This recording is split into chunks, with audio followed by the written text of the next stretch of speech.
Olá, amigos. Eu queria falar hoje um pouquinho com você que sofre de algum transtorno de ansiedade, como pânico, ou mesmo que não tenha esses diagnósticos, mas venha percebendo aumentar o seu grau de ansiedade, o seu nível de tensão diante desses momentos que nós estamos vivendo. A ansiedade é algo que todos nós conhecemos. Apesar de ser difícil definir exatamente o que seja ansiedade, todos nós já sentimos antes de fazer uma prova, ao iniciar alguma atividade nova na escola ou no trabalho. A ansiedade é um sentimento comum e impossível de viver sem ele. Até porque ele tem uma grande utilidade ao longo da história do desenvolvimento humano, que é uma função protetora. Então, a reação aguda de ansiedade, ela está relacionada aos nossos sistemas neurobiológicos, hormonais, de luta e fuga. Então, todos sabem que quando vivíamos nas cavernas, nas épocas mais primitivas, esse era um sistema que nos ajudava a identificar de modo automático um perigo e promover as mudanças corporais de modo a facilitar, a otimizar, seja o enfrentamento daquela situação, seja a fuga. Se esse sistema continua ativo nos nossos sistemas orgânicos desde tempos remotos, né? Ele ainda está presente na nossa vida moderna, apesar do que, raras vezes, realmente nós utilizaremos com a frequência com que utilizávamos antes. Mas ainda hoje é um sistema muito útil, né?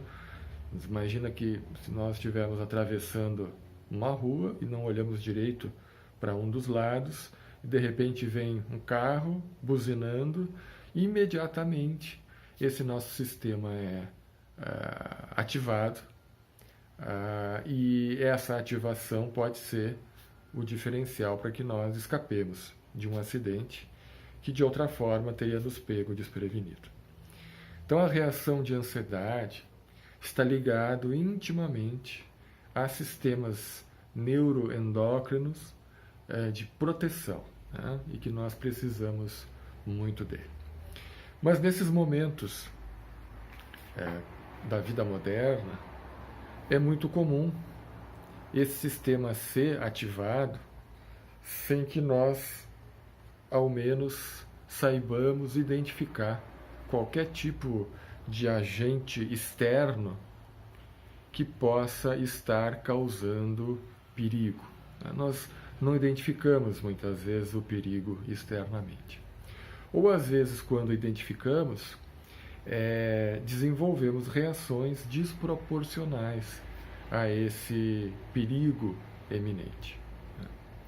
Então, esse sistema promove uma liberação de adrenalina e de noradrenalina no nosso sistema nervoso central, ativando também a produção das nossas suprarrenais, que vão encharcar o nosso organismo dessas substâncias ligantes, adrenérgicas, que fazem com que o nosso coração bata mais rápido, pois na luta e na fuga o corpo vai precisar de uma circulação mais ágil de sangue, sobretudo para os músculos, para o cérebro.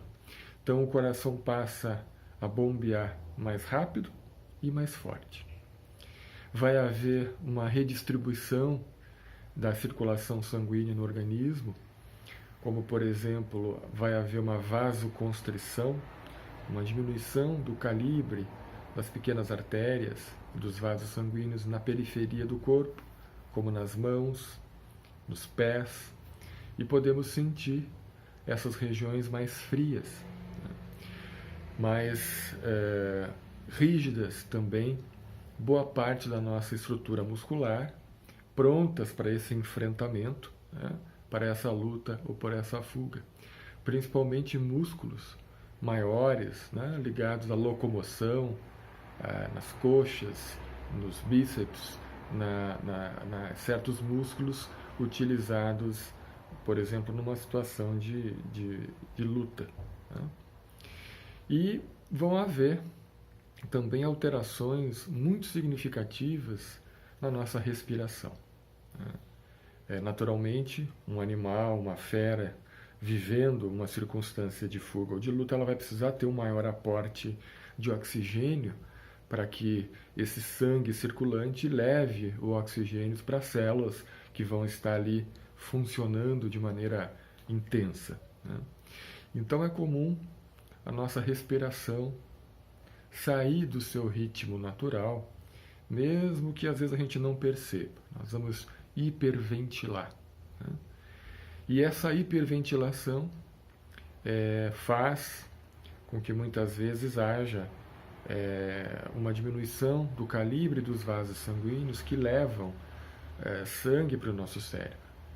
E isso pode acarretar, por exemplo, tonturas, né? Formigamentos nas mãos, formigamentos ao redor da boca, né?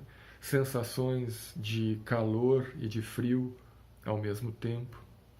Muitas vezes, quando nós respiramos fora de ritmo, e respiramos muito rápido, né, nessa hiperventilação, acontece de nós sentirmos uma opressão no peito, né, uma sensação desconfortável, até mesmo uma sensação de falta de ar.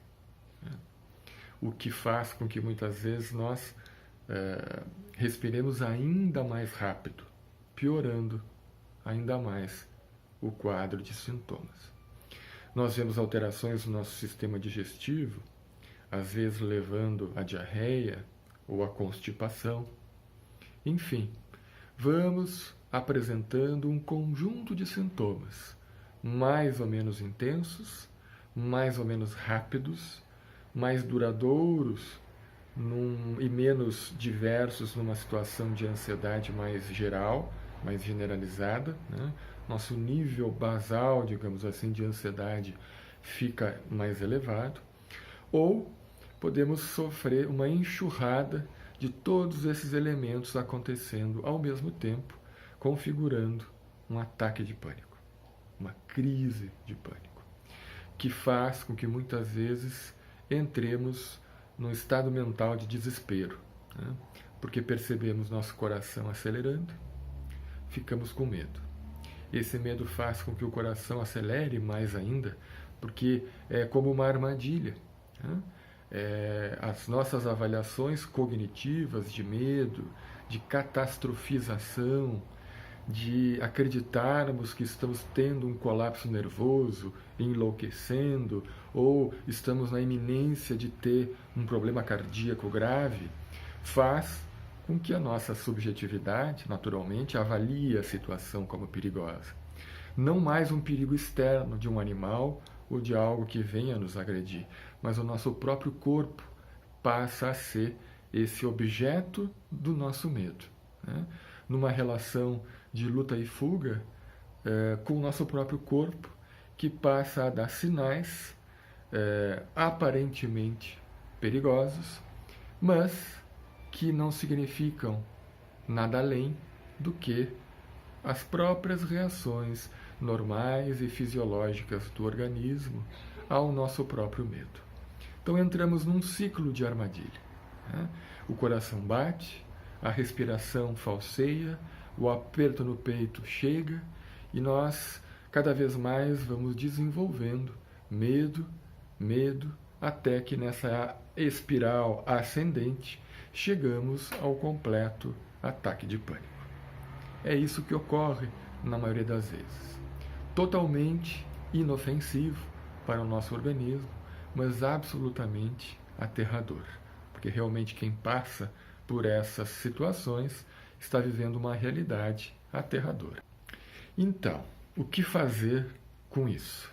Como lidar com essa ansiedade? Como lidar com essa crise que, como vimos, nada mais é do que um desajuste, tanto biológico, né? Algumas pessoas têm certas regiões cerebrais hiperativas, como o locus ceruleus, que induz a proliferação de noradrenalina em todo o nosso sistema, ativando o sistema nervoso simpático, né? Que passa a reger toda essa série de sintomas perturbadores. Como reagir diante disso? É preciso nos darmos conta de que alguma coisa nós podemos fazer por nós mesmos nessas situações. Primeiro, termos a consciência de que isso não é perigoso. A dor cardíaca, a dor do infarto, é muito diferente desse aperto no peito, desse desconforto que dá nos momentos de ansiedade. A dor cardíaca, via de regra, ela vai surgir aos esforços.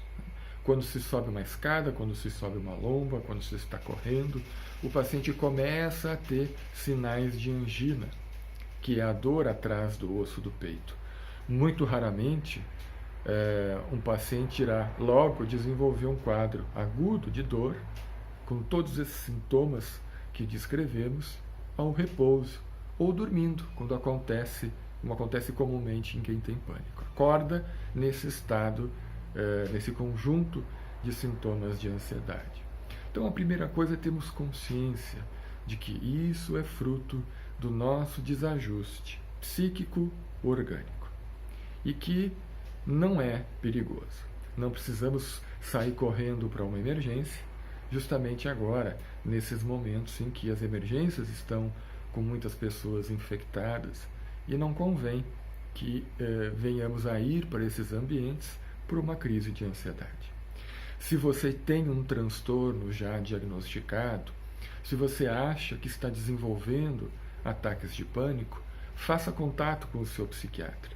Ajuste a sua medicação ou inicie a tomar alguma medicação sob orientação do seu médico, psiquiatra ou do seu psicólogo, que pode lhe ajudar também a identificar que os seus sintomas tratam-se de ansiedade e não de alguma outra coisa. Bom, é preciso também reconhecer que algumas coisas simples podem ter muita utilidade nesse momento. A primeira delas, que eu costumo falar para os meus pacientes, é cuidar a respiração. É comum que no estado de ansiedade nós não nos demos conta e começamos a respirar rápido demais, especialmente quando estamos mais ansiosos, especialmente quando estamos numa crise.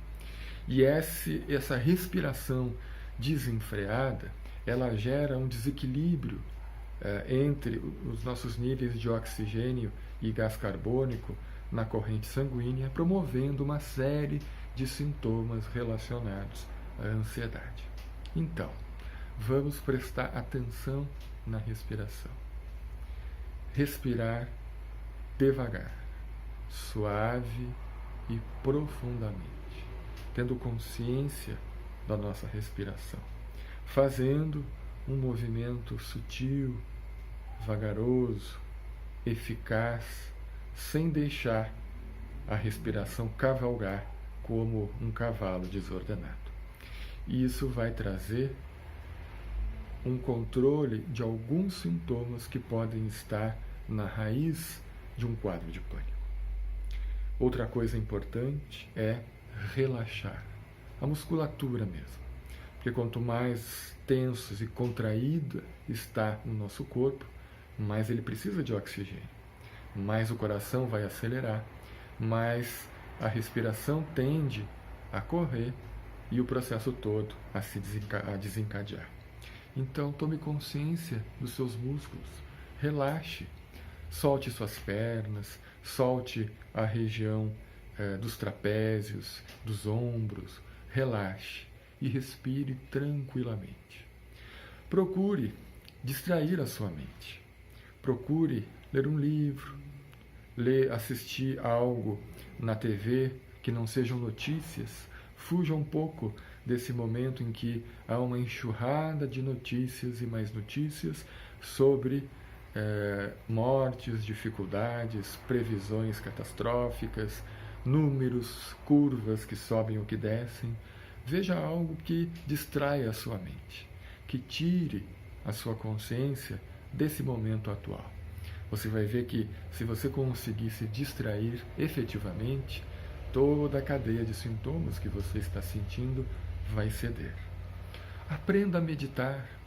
Na internet há muitos recursos para que você medite e desenvolva essa ferramenta que lhe ajude a desenvolver tranquilidade, autocontrole e consciência corporal.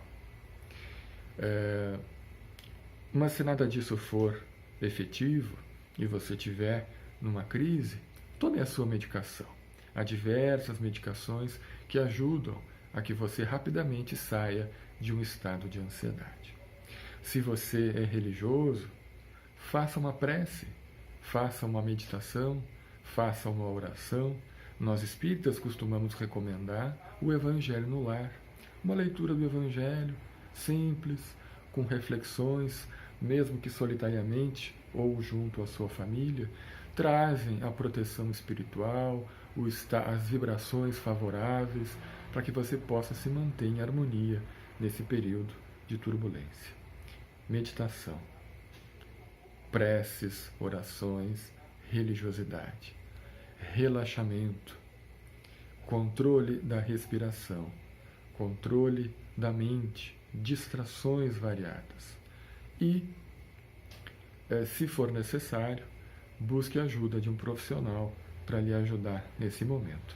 Seja através de videoconferência, seja indo a algum consultório de algum profissional, para que você não sofra sem necessidade. Okay? Um forte abraço, espero ter ajudado algumas pessoas com essas breves orientações e que Jesus nos ampare e nos abençoe. Fiquem em paz.